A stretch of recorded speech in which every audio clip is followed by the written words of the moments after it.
Spirit level එකක්. එහෙම නැත්නම් බබල් ලෙවල් එකක්. ඔයා කාපෙන්ට්‍රි වැඩ කරනවා. මේසනරි වැඩ කරනවා. ඉලෙක්ට්‍රිෂියන් කෙනෙක් වුණා, ප්ලම්බර් කෙනෙක් වුණා, DIY ප්‍රොජෙක්ට් කරා. මේ ලෙවල් එක කියන්නේ ඉතාල වැදගත්ම ටූල් එකක්. ඉතින් වර්ග තියෙනවා. දැන් මේක ටෝපිඩෝ ලෙවල් එකක්. සහ මේක මේඩ් ඉන් ජර්මනි ස්ටැබිලා කියන බ්‍රෑන්ඩ් එක. ඉතින් මේකේ ගහලා තියෙනවා මේ පේන ඇති. මේකේ බ්‍රෑන්ඩ් එක සහ මේකේ දිග ඊට අමතරව මේකේ ගහලා තියෙනවා 0.5යි 0.75යි කියලා. එකෙන් කියන්නේ මොකද්ද? ඇත්තටම මේවා 100%ක්ම නිවැරදි නෑ.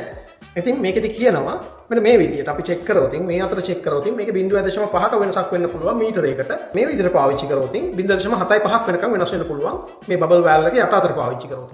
0.5ක වෙනසක් මීටරයකට තියුණොත් ඔක මීටර් 12ක් විතර දුරට යනකොට මිලිමීටර් 6ක විතර වෙනසක් වෙන්න පුළුවන්. ඔකට තමයි අපි කියන්නේ error propagation එකක් කියලා. ඔක අපිට වෙනස් කරන්න බෑ. නමුත් අපිට බලන්න පුළුවන් විතරම කොයිතරම් දුරට නිවැරදිද කියලා අපිට චෙක් කරගන්න පුළුවන් මේ අපේ ලෙවල් එක. කොහොමද එහෙම කරන්නේ?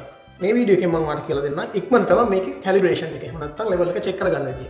මේකට අපි කියනවා 180 degree reversal test එක කියලා.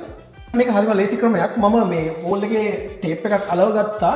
මොකද මම මේක ඉරක් අඳින්න ඕන දැන්. ඉරක් ඇඳලා පස්සේ මට මේක ගලවලා දාන්න පුළුවන්. එතකොට මේ මාක් එකක් හිටින්නේ නැහැ වෝල් එකේ.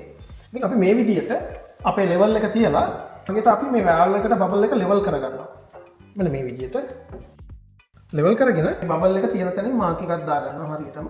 එතනත් මාක් කරගෙන මෙහෙම අපි ඉරි දෙකක් ඇඳ ගන්නවා. කියන්නේ මේ ලෙවල් එක කියන මට්ටමට ඉරි දෙකක් ඇඳ ගන්නවා. ඊට පස්සේ අපි මේක අංශක 180ක් කරකවනවා මේ විදිහට මේක. මෙහෙම කරකවලා ඉවර වෙලා ආයෙත් එතනටම තියනවා.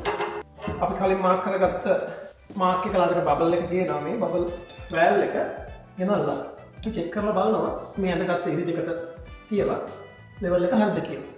ඒක තමයි මේ විදිහට ලෙවල් එක චෙක් කරගන්න. ප්ලම් එක චෙක් කරගන්න. ඒක මේ වෑල් එක. දැන් තව බබල් වෑල් දෙකක් තියෙනවානේ මේ. මෙතන උඩ එකයි යට එකයි. ඒක චෙක් කරගන්නෙත් මේ විදිහටම තමයි. මේ උඩ වෑල් එක හරි පොසිෂන් එකට අරගෙන අපි ඉරක් ඇඳ ගන්නවා අපහු. එතනදිත් අපි මාක් කරගන්නවා මෙන්න මේ උඩ টොප් එක මාක් කරගන්නවා. කොතනින්ද අපි පටන් ගත්තේ කියලා. සහ මෙතනදී අපි කරන්නේ මේ විදිහට සයිඩ් එක ෆ්ලිප් කරන එක විතරයි. එහෙම නැත්නම් මේකෙදි කරකවන්නේ නැහැ. අනිවාර්යෙන් අපි කරන්න ඕනේ මෙන්න මේ සේම් වෑල් එකම තමයි චෙක් කරන්නේ.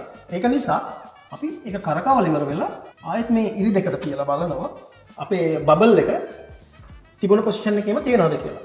ඒ වගේම අපි මේක කරකැවුවේ නැති වෙන්න හේතුව තමයි මෙහෙම කරකැවුවා නම් අපිට හම්බෙන්නේ වෙන වෑල් එකක්. ඉතින් අපි චෙක් කරනකොට කොයි වෙලාවෙත් අපි අනිවාර්යෙන් බලන්න ඕනේ අපි එකම වෑල් එකද චෙක් කරන්නේ කියලා.